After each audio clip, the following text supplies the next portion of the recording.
Hey y'all, let's run through some quick makeup steps. So first y'all gonna prime. Primer just sets the stage for the rest of your makeup. I'm using Danessa Myricks because it is matte and it's a blurring balm. I use a translucent shade because I don't want to like double down on my foundation, but you can pick this up in 14 other shades and use it by itself as a foundation if you like. My all-in-one face pen is matte finish and it is precise. I put it on exactly where I want to put it on and it's travel friendly, baby. I love it. Now, the concealer that I prefer to use is the M.A.C Studio Fix Concealer. I use the shade NW51 because the formulas, they just melt together like butter for me. It blends so easy and the color matches. And again, it's just like chef's kiss. This is a full coverage look, but because I'm preparing for work and time is of an essence, I like to like double down on things so that I don't lose time. You'll see me doing my brows here. Now remember, you can use the products that you have that actually work. This is just more about the process. And I start this process by brushing my brow hairs into place. And then I begin to outline the bottom half of my brows. And then I fill in those sparse areas, starting from the front, and then I end at the tail of my brows. This is all personal though, because it's based on your brow shape. Once you get this done, basically you just use your concealer of your choice, and I prefer to use an angled brush. You can use a flat brush if you want to. Just going to outline your brows the same way. It's going to all turn out the same whether you use an angled brush or whether you use a flat brush. The best tip here that I can give you is just to make sure that you keep a steady hand. That's all, because you don't want your brows to be looking crazy, especially if you wear glasses like me. Overall, it took me about 10 minutes to get my brows done, and I'm okay with that because I'm not going to wear any shadow today. I want to make sure that they are mostly sisters, twin sisters. Y'all know what I mean. So now it's time to blend and create this buttery transition that I just so much love.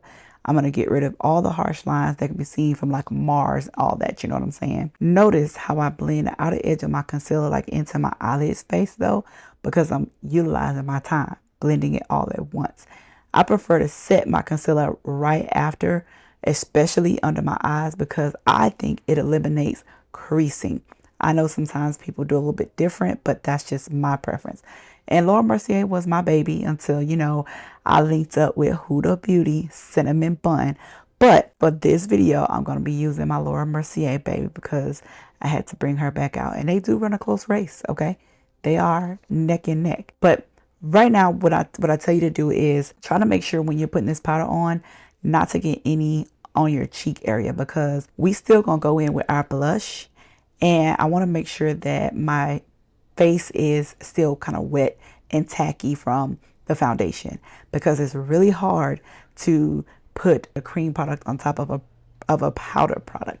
Say that 10 times. Peter Piper picked a peck of peppers. Get it out, my girl. Get it out. That's why I said just make sure you leave that space pretty clear, because I'm going with the cream first of my Patrick Ta, and then you'll see me go in with the powder portion of my Patrick Ta, which then it'll be okay to put powder everywhere. But y'all know I love blush, and you know they got this new trend where they're putting the blush into the concealer too. So, baby, I say blush away.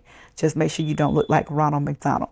But I guess that's not a thing anymore. And y'all know I go in with my powder bronzer after this. Well, this is my powder contour. I do use a bronzer. I'm going to use Mocha Mami, but this is going to be my powder contour. And I'm placing this everywhere that I put my foundation because I want to just darken that area up. And I'm going to show you in like real time, but very, very detailed on how I put this on, because I want you to see. I take the side of the brush, dip it into the actual Morphe palette, that brown, and I use the side portion of my brush. So how you turn your brush, how you use your brush, it matters, okay? So make sure you know that. So that's what I'm showing you right there. And it's just going in on my cheek, you know, just defining that line, making sure it stays above but below, right in that kissy spot area that I want it to be in. Just watch. I'll be placing my bronzer right here on my face. You'll see it created kind of like a line of demarcation right there on my face. And what I'm going to do is use Mocha Mami to get rid of it, because Mocha Mami is like that shade in between both the dark and the light from the Laura Mercier. So you see what I mean? It's just butter, baby. It's just butter. It just comes together so beautifully. I love this. It's like magic happening all in one.